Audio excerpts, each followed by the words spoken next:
Have you ever scrolled through social media and wondered how that guy from high school is posting vacation photos from the Maldives while you're celebrating because your checking account finally hit 4 digits? Or maybe you've heard people throw around terms like the top 1% and wondered if you'd even qualify for the top 90%. Today, we're going to pull back the curtain on what it actually means to be rich in America in 2025. And I guarantee you, some of these numbers are going to completely shock you. And I spend way too much time analyzing wealth statistics, psychological money habits, and economic data, so you don't have to.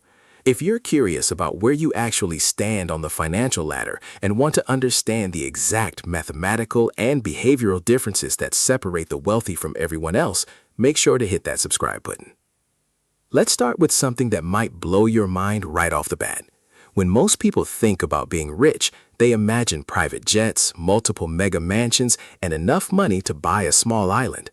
But the reality is that being in the top 10% of Americans requires far less money than most people think. In fact, you might already be closer than you realize. Or you might discover that what you thought was wealthy is actually just the starting line. Before we dive into the specific numbers that define each wealth tier, let me ask you a question. When you picture a rich person, what comes to mind? Is it someone driving a Ferrari and wearing a $30,000 Rolex? Or is it someone who wears standard clothes, drives an older car, but has the absolute freedom to never worry about money again? Because here's the truth that will change how you think about wealth entirely. Those two pictures of rich are completely different, and understanding that difference is the key to actually building real wealth instead of just looking like you have it. Most people have absolutely no idea what wealth actually looks like in America. They see someone with expensive toys and assume, wow, they made it. Meanwhile, the actual millionaires are driving 10-year-old cars, living in modest homes, and quietly compounding their money. That guy with the fancy car, he might be drowning in debt, living paycheck to paycheck just like everyone else, except his paychecks happen to be bigger and his debt is much, much higher. This confusion about what wealth really means is exactly why so many people never build any. They spend their entire lives chasing the wrong metrics. They focus on income instead of net worth, and they spend money to impress people they don't even like. But today, we're going to fix that. We're going to break down the exact numbers. We'll start with income, then we'll move to the metric that actually matters, net worth.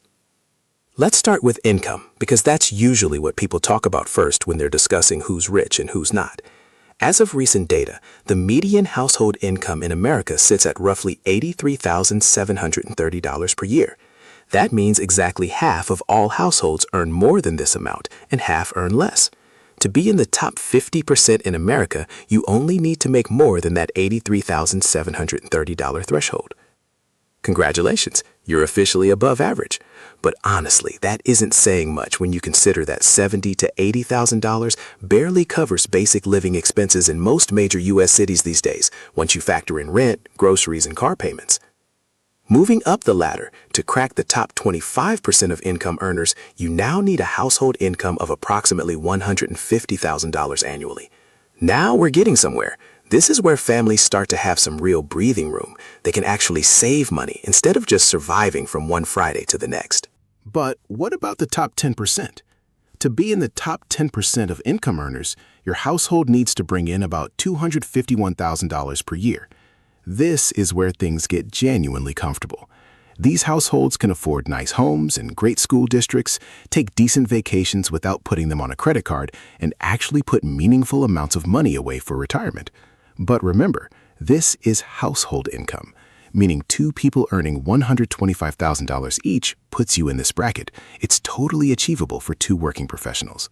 To crack the top 5% of income earners, the numbers jump substantially to about $335,000 annually. This is serious money territory. And finally, the top 1%. To be in the top 1% of earners, your household needs to bring in approximately $659,000 per year. At this level, income becomes almost irrelevant to daily decision-making. You aren't checking the price of organic chicken at Whole Foods. But here is a massive reality check. I cannot stress this enough. High income does not equal wealth.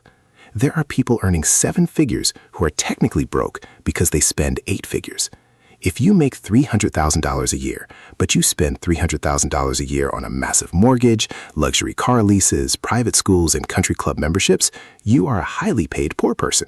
If the paychecks stop, the lifestyle collapses immediately. This is the income illusion. And this is why looking at someone's salary tells you almost nothing about how rich they actually are. To find out who the real wealthy people are, we have to look at something else. We have to look at net worth. Net worth is the ultimate financial scorecard. It is simply what you own minus what you owe. You add up everything you have, your cash, your investments, the value of your home, and you subtract everything you owe, your mortgage, your student loans, your credit card debt. What's left over is your true financial position. The median net worth for American households is about $193,000. Again, half more, half less. While this number has gone up over the last few years, inflation means the purchasing power of that wealth isn't what it used to be. Let me give you a scary statistic. Half of all households under age 35 have a net worth below $39,000. That is barely the price of a reasonable new car, and it is certainly not enough for a 20% down payment on a house in most cities. So, let's climb the real wealth ladder. To reach the top 50% by net worth, you need more than that $193,000 median. Not exactly yacht money, but it puts you ahead of half the country. To crack the top 25% of households by net worth, you need approximately $659,000. This is where families start to have real financial security.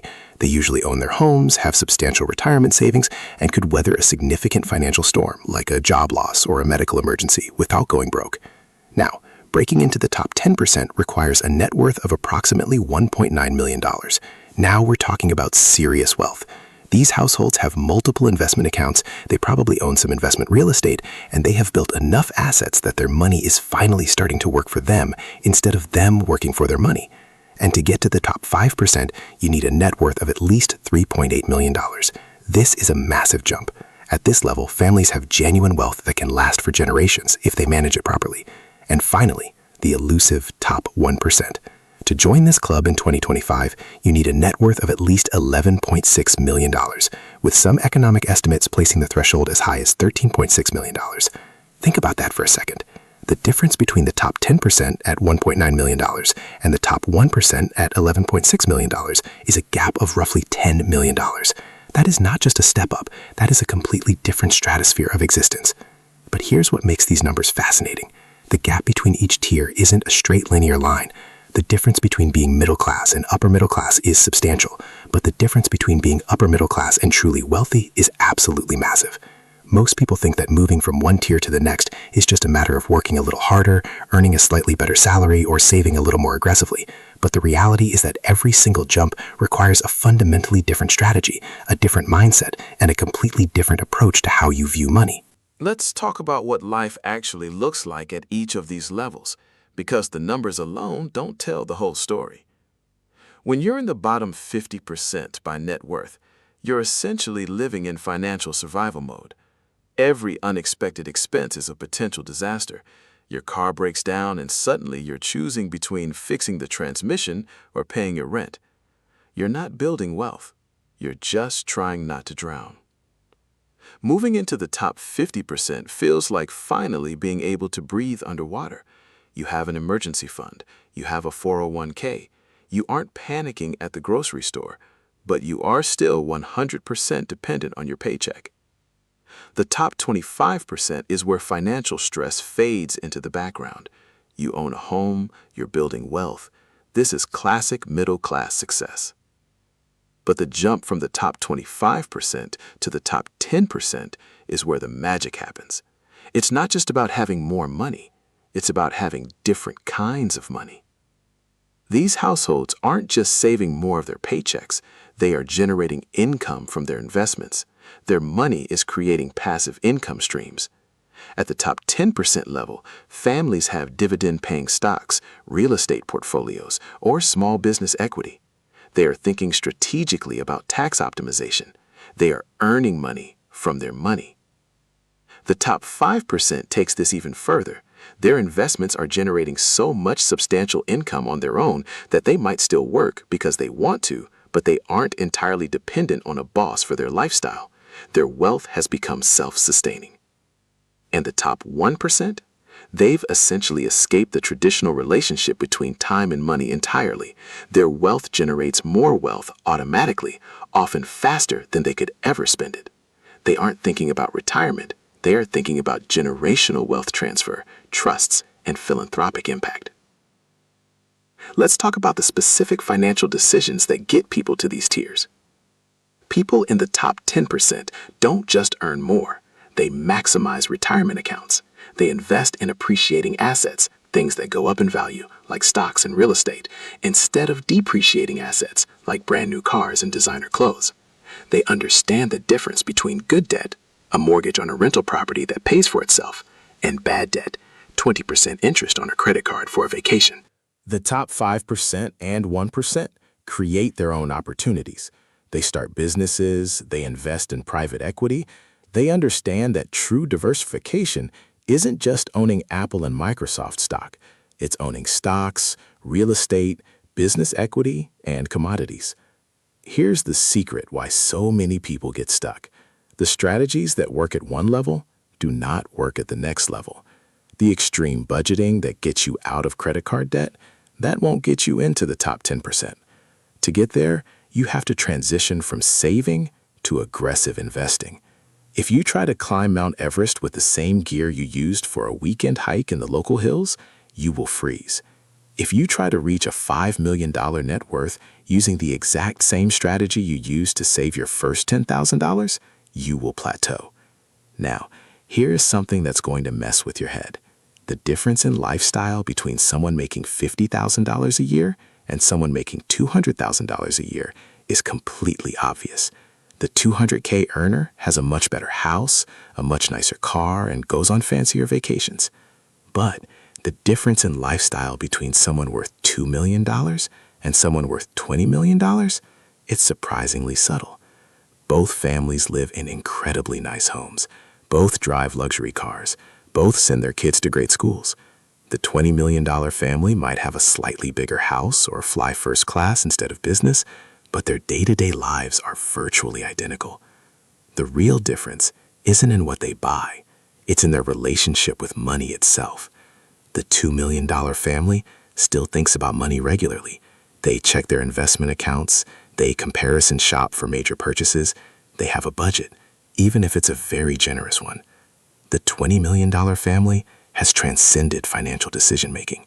They don't think about money on a daily basis because they have so much of it that standard purchases become irrelevant. This is why chasing lifestyle inflation is a deadly trap. Most people think that earning more money will automatically make them happier. What actually happens is their expenses just expand to match their new income. The guy making $50,000 dreams about making $100,000, thinking it will solve all his problems. Then he makes $100,000 and realizes he needs a nicer apartment and a better car. So now he needs $200,000. He makes $200,000 and decides he needs $500,000. Meanwhile, the person who understood wealth building early on might still be making that original $75,000 a year, but they've been investing the difference between their income and their expenses for 20 years. Their net worth has quietly grown to 7 figures, while their lifestyle remained modest. They achieved actual wealth, while the high-income earner was just running on a treadmill, chasing the appearance of wealth. As you climb the wealth ladder, your psychology has to shift. In the beginning, money represents security, protection from disaster. In the middle, money represents options, where to live, what to drive. At the top, money represents impact, legacy, building systems, changing the world. Most people never get to the top because they can't stop treating money as a tool to buy shiny objects today, rather than a seed to plant for tomorrow. Here is a terrifying truth. The median American household will never reach the top 10% by net worth, not because they aren't smart, and not because they can't earn enough money, but because they spend their entire lives optimizing for income instead of optimizing for net worth. If 2 people earn exactly $100,000 a year for 30 years, one might retire with $3 million, and the other might retire with $300,000. The difference isn't luck. The difference is that one person bought liabilities and the other bought assets. One person treated their income like a spending limit, and the other treated their income like a wealth-building tool. So, there you have it, the real breakdown of what being rich actually means in America today. It's not about the flash, it's not about the leased Ferrari, and it's certainly not just about your monthly salary. It is about how much you keep, how well you invested, and the financial peace of mind you build for your future. Whether you're currently celebrating that 4-digit checking account or you're already optimizing your real estate portfolio, you now know exactly where you stand and what it takes to climb higher. The choice is entirely yours. You can keep chasing the appearance of wealth, or you can start building the real thing. If this video brought you value and changed the way you look at money, please hit that like button. It really helps the channel out. Subscribe if you haven't already, and let me know down in the comments, what is the biggest money trap you see people falling into today? Keep building, keep investing, and I'll see you in the next one.